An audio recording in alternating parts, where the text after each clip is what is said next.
Good morning. You're listening to Retake Our Democracy, a 30-minute weekly radio show that airs at KSFR 101.1 FM, your KSFR, your Santa Fe public radio station. And I'm Paul Gibson, the host of Retake Our Democracy. Today, I'll be speaking with Cecile Lipworth, a good friend, former Retake board member, and a local advocate and journalist with a long history of activism. Last week, Roxanne Barber, co-founder of Retake Our Democracy, and my wife, and I discussed the state of the legislative session now that there were just 2 weeks remaining in the session. Now there's just one. Gulp. We also discussed some trends we've observed during this session that impact future advocacy and trying to get good legislation passed. We'll get to Cecile in just a moment, but first a few announcements. I want to remind you that if you're listening to this show while you're driving around town and you missed part of it, you can watch the full YouTube recording of this show and any prior show by going to retakeourdemocracy.org and clicking on Retake on the Radio button on the lower right side of the homepage. You'll find recordings of all our previous shows listed there in chronological order. Retake takes pride in delivering compelling interviews on important topics. So when on the Retake on the Radio page, take some time to review some of our old interviews. The session is in high gear, so we have been offering our weekly Zoom huddles, with the next being this coming Wednesday, March 8th at 6 p.m. Each week, we discuss what has happened in the prior week and what is coming up ahead and the challenges that we face to get good bills through. And so that's an important part of what the huddles are. And the huddles also give you an opportunity to meet with other advocates. And we're actually really forming a kind of mini community there, with people looking forward to seeing each other every Wednesday and just kind of venting about some of the frustrations of tracking the legislation and doing this work. So to get more info and a link to register, go to retakeourdemocracy.org and click on Actions and Events in the homepage banner. You'll find it, info, and a link near the top of the page. And before we get started, I also want to acknowledge, as I do each week, that we are conducting this show on stolen Tewa land, and I want to thank our Tewa neighbors for being such good stewards of the land. We could learn much from them for their custodial caring for the land, water, and earth, and we better do it soon. Welcome, Cecile. Hi, Paul. Nice to be here. Yeah, it's nice to see you. I always like to let our guests introduce themselves, so how about you take a couple of minutes to tell us who you are, what brought you to Santa Fe, and how you got involved in political activism and online journalism. Well, thank you for having me on the show. I love that you think I'm a journalist, and I appreciate that. I would never put that on myself, but I guess my life's work and what's brought me to this point has really been activism. And if you're an activist, I think it's really important that you write about and inform people who are interested and want to know what's going on. So I write very, not in a journalistic fashion, but I am South African. If some of your people who are listening, your audience, don't know my accent, I'm South African. I was born and raised there during apartheid.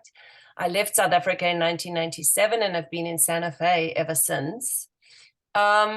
I really got involved in activism through my work at V-Day, which was an international global movement to educate people around violence against women. It was formed out of Eve Ensler's theatrical work called The Vagina Monologues.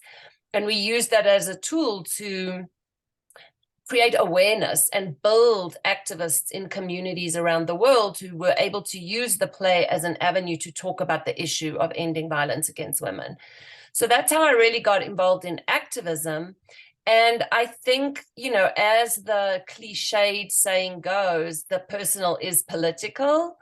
And I think as a women's rights activist and a feminist, you can't do the work without it being political. And so over the years, I've been really fortunate to actually work on some political campaigns, starting with Rene Villarreal in City Council, and then Andrea Romero, who is now a House representative, and Liz Stefanik, who's one of our senators.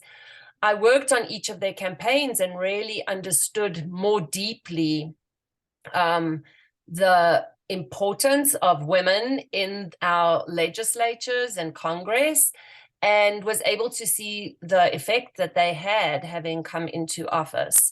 And so that's really where my sort of history lies. And I think just by nature, I'm someone who sort of pushes back a lot, let's say, in a nice way. And so political activism is about pushing back against the status quo. And of course, the last probably 6 or 7 years, 8 years, have been really a time when we've needed to push back politically. Can't agree with you more on that one. Listen, it's not in what wasn't one of the questions that I had asked you, but I have to ask. Um, how how has growing up in an apartheid South Africa informed your activism and informed who you are today? Yeah, so I think, I grew up during apartheid, white, privileged. Um, the media kept a very tight rein of what we knew and learned. I grew up in a very insular Jewish community. So my growing up was not, I was not active as an activist or organizer, or even understanding the implications of apartheid. To be honest, like I didn't get it. It was just the way I lived. And over the past 25 years, I guess I want to just go back a minute. I came to America in 1989 as a young 19-year-old traveling the country, and I was meeting family members that my father had discovered on a family tree.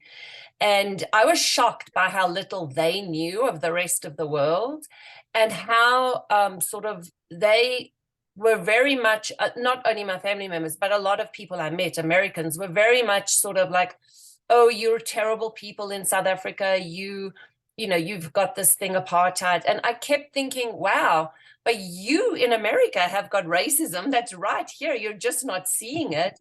And not only that, but your history of annihilation of indigenous people is nothing to be proud of. In fact, South Africa came to learn about apartheid and segregation from the Americans when they developed the reservations. And that's how we got townships in South Africa.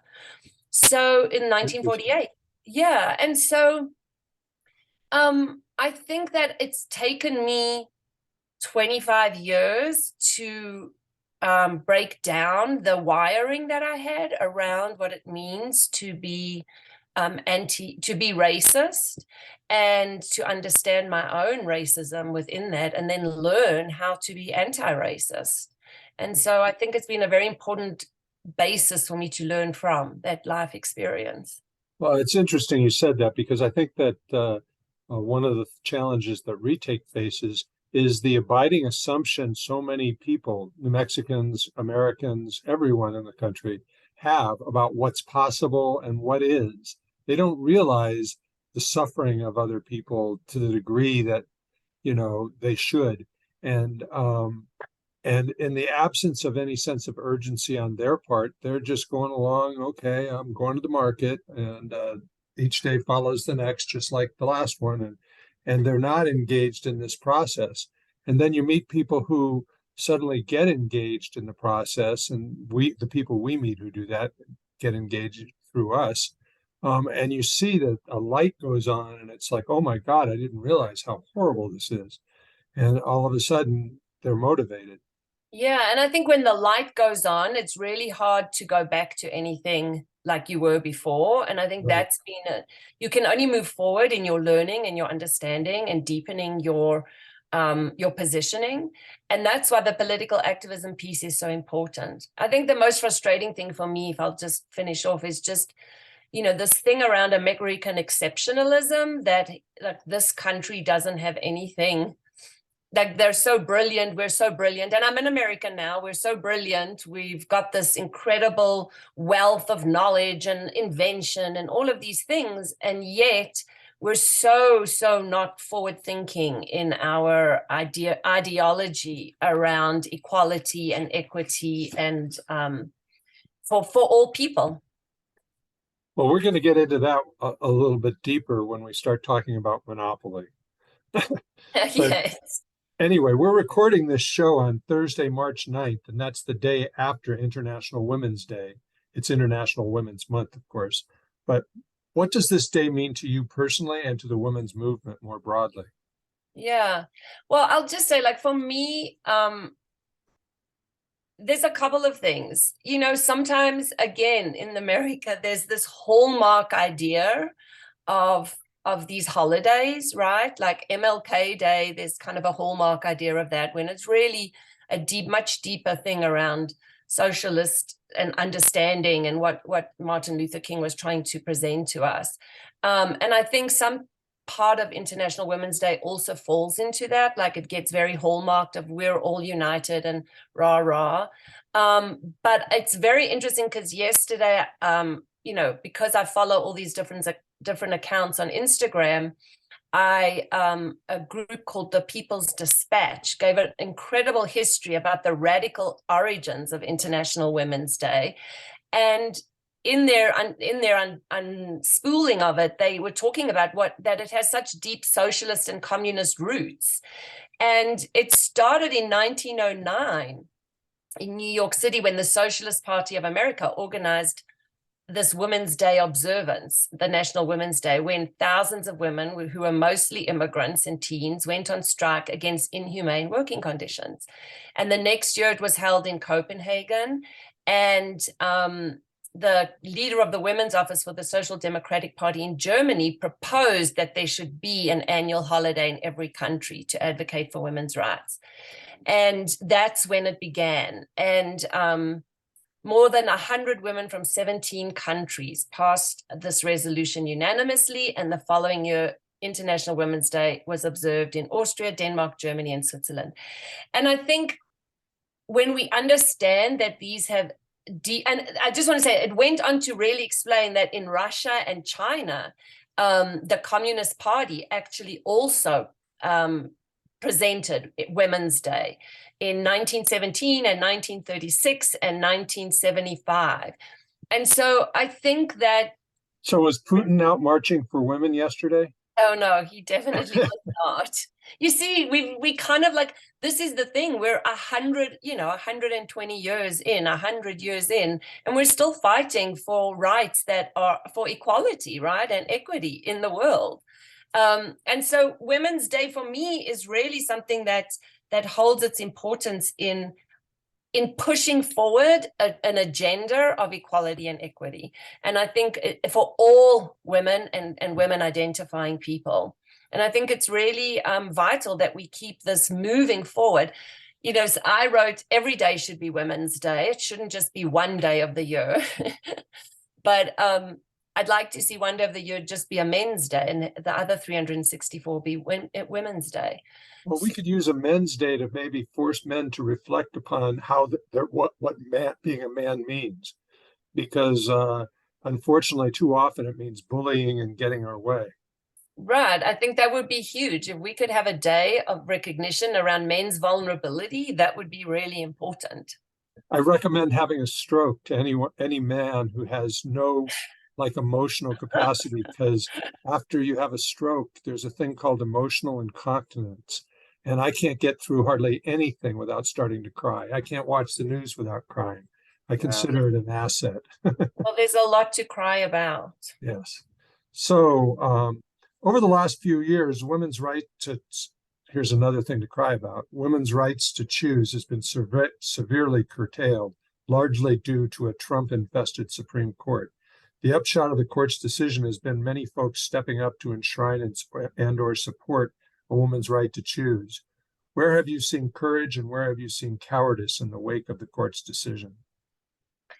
Well, cowardice is easy. Cowardice is in men's inability to see reproductive health as an issue for women. Like that is the cowardice. They're so afraid of our power, these men who are making these decisions, that the power that they think we have, which we do, but their fear of that power drives them into these situations where they're taking our rights away, because they think if they take our rights away, we'll be less powerful and we'll be less able to take over. We don't want to take over anything. We just want an equal opportunity I want you to. I'm happy to. So I think that's sort of the cowardice. Honestly, I think that it's just pure cowardice. Um, and I think the courage, you know, I know this is something that's come up since the Supreme Court decision, but we have to understand there are activists and grassroots leaders who have had the courage for decades, working very far out of the public eye to uplift women's reproductive health. Even in the state, we have tons and tons of women's groups who've been working for decades in the legislature, in community, to ensure that women have availability to reproductive health. Small clinics in rural locations here have been shut down over the past 10 years. They have to travel huge distances for, appointments when they're pregnant to give birth. So I think for me, the courage truly is in the work that's already been done and seeing more people step up to the plate to support those groups that really understand this from a much better perspective than we do. I agree completely. And I've been impressed with our Attorney General. He stepped to the plate big time, directed the counties down in southeast New Mexico to knock it off and open your doors. You write a blog called Ripple Effect. Can you tell us why you started blogging and what is your intent with your blog and why the name Ripple Effect, which I love? Well, again, it goes to that first thing you said of me being a journalist. I have my own sort of consulting company called Ripple Catalyst Studio that I formed in 2016. And really, the term Ripple came to me in my sleep one night. I woke up and I was like, oh, I have to call my company Ripple. And of course, there were so many companies named Ripple, I had to come up with a different way of putting it together. So I came up with Ripple Catalyst because I think that just like a drop of water that creates a ripple, I feel like when we all do the work we're supposed to be doing, we create those ripple effects. And those ripple effects really do change culture. I've seen it in the work I did with the vagina monologues. Those little moments that we build in community, building up our backbone, building up our political will, building up our organizations, those actions really create a ripple effect in changing things. We can't do that without it. And it is just sort of circular. It's one thing knocks against the other thing, knocks against the other thing. And so slowly and slowly it grows and grows and grows. So and then suddenly the light goes on, like we were talking about earlier. Exactly. And you have mass lights going on, right? And that's mass cultural change. And so that's why I called it Ripple. And I really write what you call a blog. I just call it a newsletter.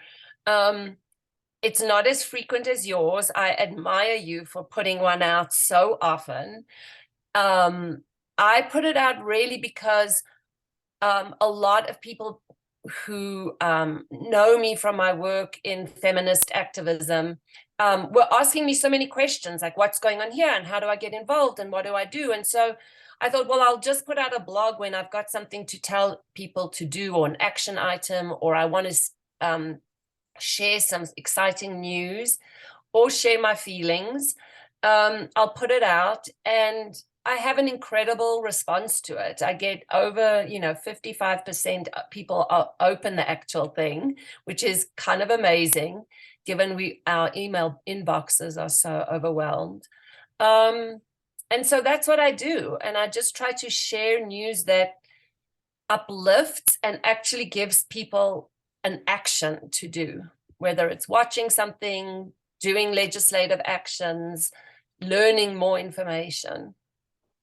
Okay, well, thank you. We're going to need to take a quick break here to remind our listeners that KSFR is more important than ever, offering timely news and alerts and a wide range of programming. And in this age of misinformation on the mainstream media and social media, KSFR is more important than ever because you get straight information. You get fact-based news from Amy Goodman on Democracy Now!, the BBC, and KSFR's own state and local news. You have great music, informative discussions on timely issues with Economic Update, Retake Our Democracy. And so I would encourage you to, when you're done listening to this show, go to ksfr.org, click on the donate button, toss them 10, 20, 50 bucks, whatever you can afford, and view it as your ticket for admission to some excellent programming, excellent local programming. They need our support. They're an invaluable community institution. Wouldn't you say, Cecile? Absolutely. I think like radio, is such an important piece of helping people hear what we've got to say when it's an excellent communication tool. In South Africa, the radio is how, the rising came about and how change happened. So let's make change happen and send some change to KSFR. Okay.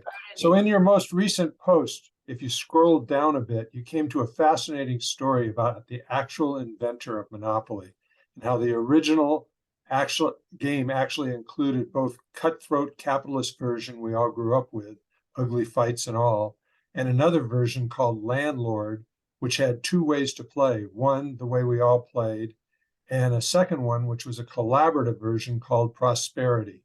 And in that game, basically you didn't win unless everybody won. Not surprisingly, the original inventor, who included a socialist version, was a woman, Elizabeth Maggie, or Meiji, I'm not sure on the pronunciation. Not surprisingly, she has gotten little credit for this. Can you tell us about her? Tell us a bit about her and the two versions and what Parker Brothers did with the original Monopoly with two versions. Yeah, well, as I said in my blog, my newsletter, I always look for some piece of news or interesting tidbit of information. And I found this on womenshistory.org. And I was fascinated because, like so many women of her time who were brilliant inventors, they never got the recognition. I bet most people don't know that the person who invented the windshield wiper was a woman. Did you know that, Paul? No, I didn't. Yeah. So, I think that her story just fascinated me. She was born in Illinois in 1866, and her father was actually an anti-monopolist. He was obsessed with a book called Progress and Poverty by Henry George. He was a newspaper editor and a political advocate. And so she grew up with this sort of feminist father, so to speak. And she learned all about the anti-monopoly movement, and it really served as a staging area for women's rights advocates and many abolitionists like the Maggie or Maggie. I also don't know how you pronounce it. Maybe it's Meiji because it's one G. Right. Like their family. It's Elizabeth, though. I can pronounce that. Yeah. And so in 1904, she goes to Washington, D.C., and she's a secretary. She writes poetry. She writes songs. She even performed comedic routines. And in her leisure time, she invented this board game. And in 1904, she patented it as the landlord's game. And she designed it as a protest against the big monopolists of the time, who were Andrew Carnegie and Rockefeller, John D. Rockefeller. And as you said, she had these two rules. One was prosperity, where every player won the money anytime another person gained a property. The game was won by everyone playing only when the person with the least doubled their resources. So it was a game of collaboration and social good.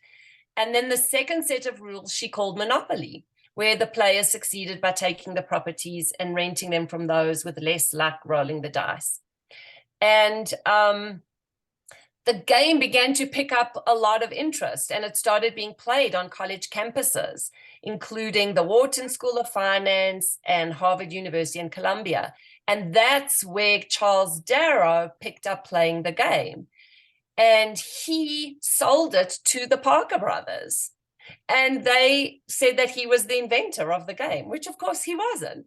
And it wasn't until they actually landed up paying $500 to Maggie or Elizabeth, I read. for her patent many, many years later. But then the identity was uncovered in 1973 by a guy called Ralph Anspach, who was an economics professor. And he started looking into it and found that she invented this game. So like so much else about women's inventions, just completely wrong history written about it. Appropriated by capitalists. Appropriated, And she must exactly. be rolling in her grave that it's a monopoly game celebrating capitalism. Although Exactly. I would imagine that, speaking of lights going on, I would imagine some people's lights go on playing a Monopoly. I don't know about you. I had an experience with my youngest son playing that game, and he had a complete meltdown. I mean, the biggest meltdown of his life, just on the ground, rolling around, screaming and crying and kicking because his properties had been, taken and he lost. Yeah, I hated that game, to be honest. I never Mhm. liked playing it. I was an Well, anti-capitalist before I even knew I was. well, we're going to have to close the show here, Cecile. We'll stick around and talk some more for the YouTube recording, but I want a radio audience to get a chance to find out how they can find out more about ripple effect. Yeah, if you go to my website, which is just ripplecatalyst.studio.com, and scroll to the bottom of the page, there's a sign up for my newsletter space. Just put your name down. Again, I send them out very irregularly, not like Paul. I'm not as good as him. So I don't bombard your email box. But if you're interested, it's ripplecatalyst.studio.com. And thank you, Cecile, for being with us today. And thank you for characterizing my blog as bombarding people. So if you want to get bombarded, subscribe to my blog. No, that's not true. I don't. You do very important work, Paul. We wouldn't know what was going on in this city and state without your blog. I don't have as much brilliant information to impart. Well, thank you for that. All right. I want to remind our listeners that if you want to learn more about how the legislature operates, there are a few ways you can do that. You can subscribe to our blog, go to retakeourdemocracy.org and click on the subscribe to the blog button on the right. You can subscribe to our alert, which Roxanne does, and she sends it out anytime one of the bills we're supporting is coming up for a hearing. We send you speaking points, contact information. We make it very easy for you to then go and write to your and other legislators. And this is important stuff. The third thing is we have huddles every week. So this coming Wednesday from 6 to 7, and you can get information about the huddles at going to retakeourdemocracy.org and clicking on the actions and events in the menu bar, and the page will open up and it'll be right at the top of the page. You have to register to participate in the huddles. And once you're at the website, I encourage you to kind of poke around a little bit. Go take anything that you're really interested in: women's rights, feminism, capitalism. Put that in our search engine, and I guarantee you get 3 or 4 articles that are well worth your reading. And in doing so, you'll find out who we are and whether we connect with you. Maybe that'll motivate you to subscribe. We feel like it's, as Cecile said, it's vitally important for all of us to be engaged in this process, or we're going to get rolled over big time. All right, that's it for today. I'm not sure who I'm going to have next week. I think it might be Pocky. Wait a minute, let me look here. Nice job, Paul. Don't put the name in there. It's an Israeli-American journalist and activist, and he's going to be talking about another form of apartheid in Palestine. And it'll be a very interesting show. It'll take us out of our legislator heads. That's it for today. Thank you very much. Bye-bye.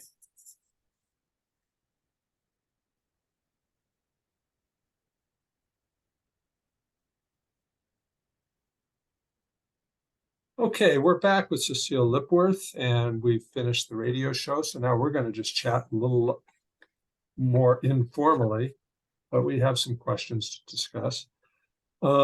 We just finished talking about the Monopoly game.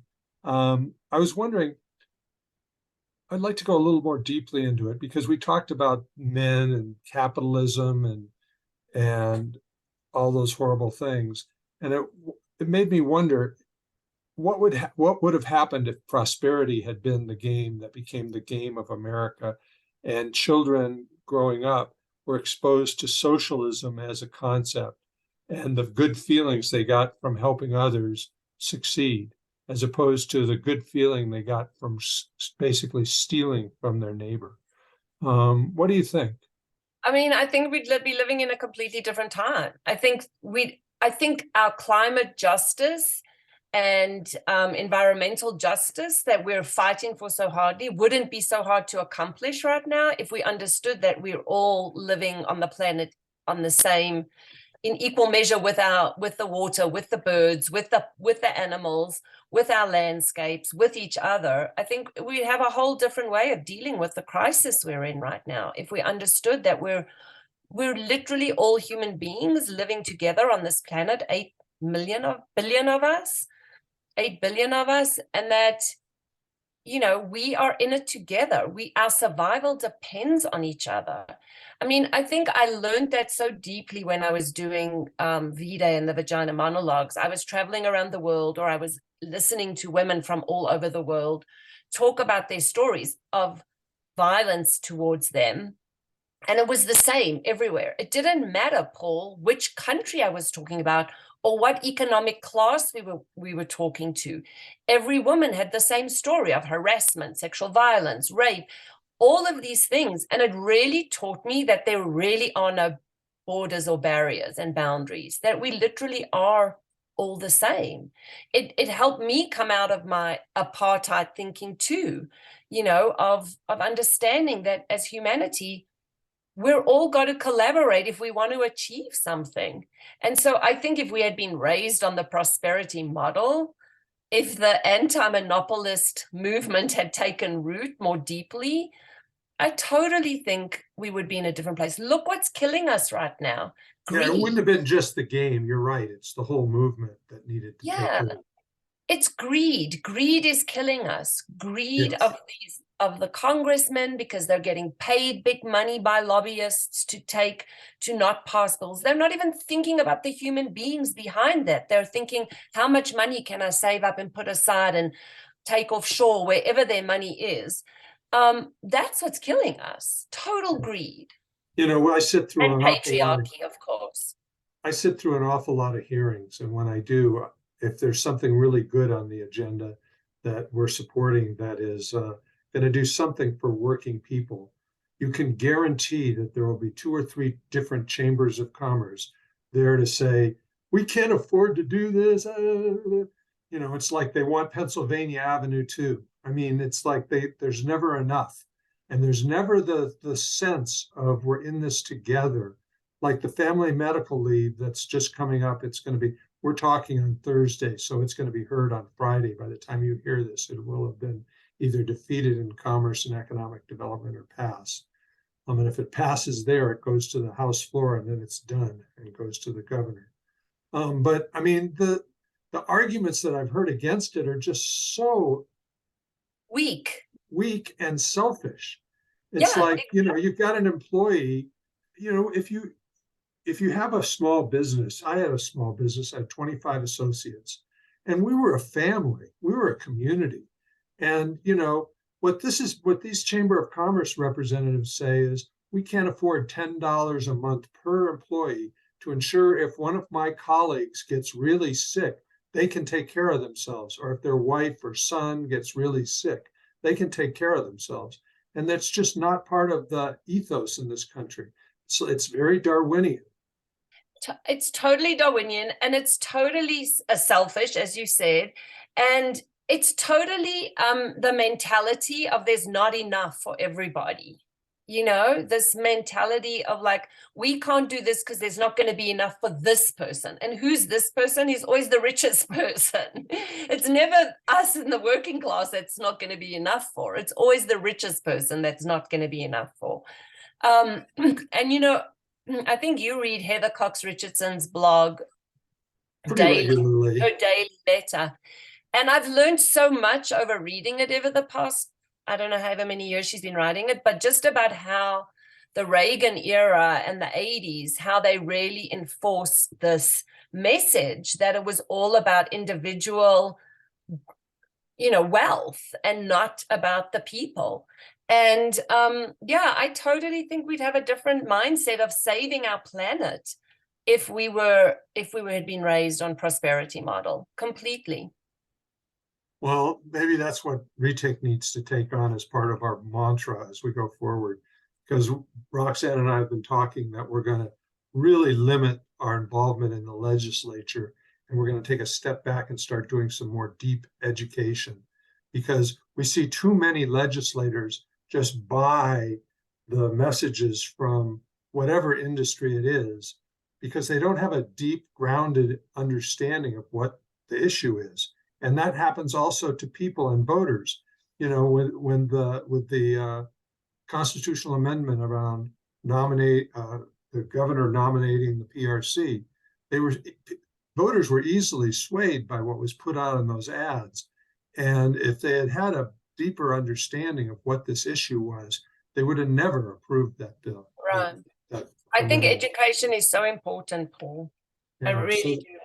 Well, Roxanne's been saying that for years, and I keep trying to run after every crisis that erupts. Anyway, speaking of another crisis, I'm reading that there's renewed interest in passing the Equal Rights Amendment, which was introduced a mere 40 years ago and still hasn't passed. And even then, it was about 200 years too late. What is your reaction to this effort, and where is it headed? I'm so glad you asked about that. It's kind of one of my passion projects, because it's something I just have never quite, maybe as a foreigner, like understanding that the American Constitution actually does not have equal rights for women enshrined in the Constitution is so appalling. And so the fight for the Equal Rights Amendment actually is not 40 years. It was 1923 it was first drafted and introduced. So 100 years ago, it was actually drafted and introduced into the Congress. Yeah, in 1972, it was passed in Congress and ratified by 38 states required by the Constitution, but it was not made law because of a technicality in its drafting, which was namely that a ratification deadline set by 72 by that 1972 Congress, where they had to have those 38 states had to have signed it by a certain amount of time in 1972, which they didn't. And only in 2017, Nevada signed it. In 2018, Illinois signed it. In 2020, Virginia signed it. So that gave us the 38 states, but they still wouldn't put it into the Constitution because Trump was in office and the archivist under Trump wouldn't put it in. And they're now saying that deadline has passed. So last week, actually, the Senate held its first hearing on the ERA in 40 years. And they said, many of the lawmakers said that Congress has got the power to lift the deadline because they imposed the power in the first place. This is what I don't ever understand, Paul. It's like human beings made a deadline. Human beings can change a deadline. It's not that hard. If you really have the will to do it, you can. Well, anyway, you hit the nail on the head, the will to do it. Yeah, and they don't because interestingly, I just read, of course, Lindsey Graham, who's the Senate Judiciary Committee's ranking Republican member, he said, the people who are pushing politically to pass this are hanging their head on it if it becomes law, because every pro-life measure in this country would fall. And that's the reason. Abortion wouldn't be an issue right now if we had equal rights in the amendment, but in the Constitution, which we don't. So it's incredibly frustrating that 100 years after it was introduced, 40 years after it was drafted here, we still don't have equal rights in the Constitution in America. And I just also read this statistic, 85% of UN members have language in their constitutions that explicitly guarantees equal rights or prohibits discrimination on the basis of sex or gender. And so the United States is a complete outlier in that. And interestingly, more than 70% of Americans think we already have sex equality in the Constitution. A So what it's percent? messaging. 70%? 70% of Americans think that women have equal rights in the Constitution. So again, it's all about messaging, Paul. We don't have the right messaging, and we don't have the will to do it. Because why? Because it would put women in a position of power again. Well, probably 3 years ago, maybe it was 4 years ago, maybe it might have been right after Trump won. I said it's time to just hand the reins over to women. We have screwed it up for centuries. It's time to just hand it over to women. And the other night we were watching the news, and there was this discussion, and I don't even remember what it was about. I think it was about gun violence in Memphis or Nashville. I can't remember. Louisville, Kentucky. And the police force there had been investigated by the feds, and they just said, "Oh my God, so much wrong here. You've got to fix it." But when white men were talking about it, there was a different tone about it. And then a woman came on, and she was like human, and started talking about the impact of what this has had on people. And it was the light went on, talking about the light going on. Light went on. It's like, what a difference. Men look at things and then try and maneuver them, fix them, just dissect them and stuff. And I think women tend to react to things with a little bit more emotion. And, that used to be viewed as a negative. And it's because they're connecting with the humanity of the issue. And that is not a negative quality. Exactly. I think men see things from a very logistic, like in the logic frame of mind, right? I think that's a men's sort of, which is great for certain things, but women have the ability to look at it logically and emotionally. And that emotional piece is what we're talking about, human lives here. This is what frustrates me so much. People's children are literally dying. What is going to happen in 10 years' time when these kids who actually, I don't know if you saw that, I'm sure you did, but there were kids who were part of Sandy Hook who are now in college and literally still having gun violence in their colleges and having to be re-triggered from that trauma as a young person now in college. They're having hiding under the desks in college. It's ridiculous. Can't imagine the PTSD of that. Oh my God. I mean, totally frightening. So let's shift back to New Mexico. What is your reaction to the legislative session this year? We've only got 1 week to go. Any big wins or great bills that have a good shot at passing? Yeah, well, I think you know this because you've worked so closely, but over the past few years, the Democratic Party has really worked with grassroots activists to ensure a good group of Congress people in our legislators. And I think some of the things they've been fighting for years and years are suddenly coming to fruition. So it's actually been a pretty good session for women's issues. And I just want to publicly announce, say thank you to Bold Futures and Girls Inc. and now Santa Fe and AAUW and the League of Women Voters, Southwest Women's Law Center, Ole, New Mexico. They're fighting for things like what you were talking about, paid family and medical leave. They've been arguing for that for years, and they need all our support on that. So that's been some very good things have passed. The reproductive and gender affirming healthcare bill that actually passed yesterday. And I wanted to mention, because you had said to me offline, you didn't really believe the statistic I put in my newsletter.